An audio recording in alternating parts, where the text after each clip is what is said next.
You just discovered a whole new way to live from a nutritional standpoint going through the L3 program. And then you go back to the other world, your everyday world. How's that going to work if nobody understands what you just experienced? Nobody understands why this matters.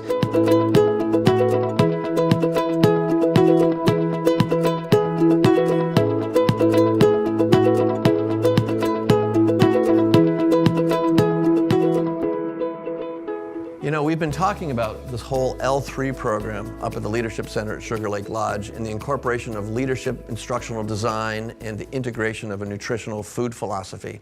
And I'd like to move from that leading self to the leading others, that next phase of our leadership journey. You know, in a recognition that often, you know, we talk about how you're only as fast as your weakest member. And so much of what we do is around change management. Can you speak a little bit to the support of resiliency in changing our nutritional plan?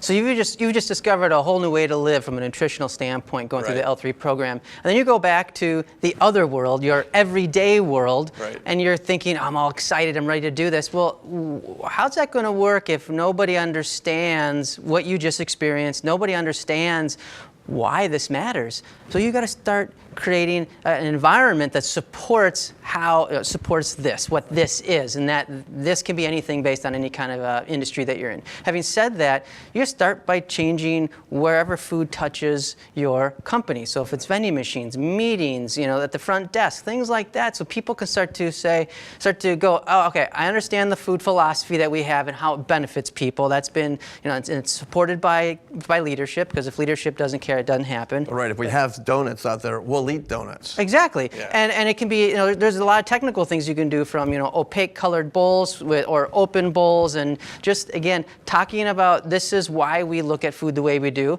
And then you start making those little baby step changes and nudging people and really helping them understand the why, but then reinforcing it with actionable items that they can practice that are very intuitive. If it's at meetings, and again, talking about the food at the meetings, like, hey, we decided to order this stuff because we, you know, really want you to have enough energy because it's an important meeting. That's a very subtle but powerful nudge. And there's a bunch of things you do, but that's how you start to create that change and create that resiliency, as you were saying.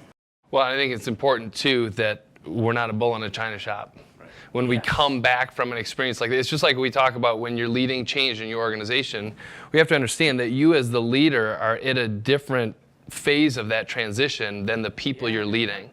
And so having some empathy for where they are and what they need to transition to that next step and helping them take those baby steps is really important as you build teams and coach them through change. I mean, one of our jobs as a leader is to drive change. Not just to manage the change that's happening, but to drive change.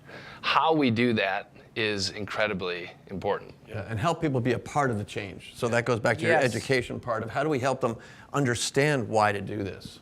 Have them be part of the actual transformation. It's not pushed on them, they actually embrace it. And that's going to, how you do that's going to be very different for every different organization. Well, and if you look at that transition model of endings, neutral zone, new beginnings, having them help create the new beginnings is a big part of driving effective change. Excellent. Great, let's do it.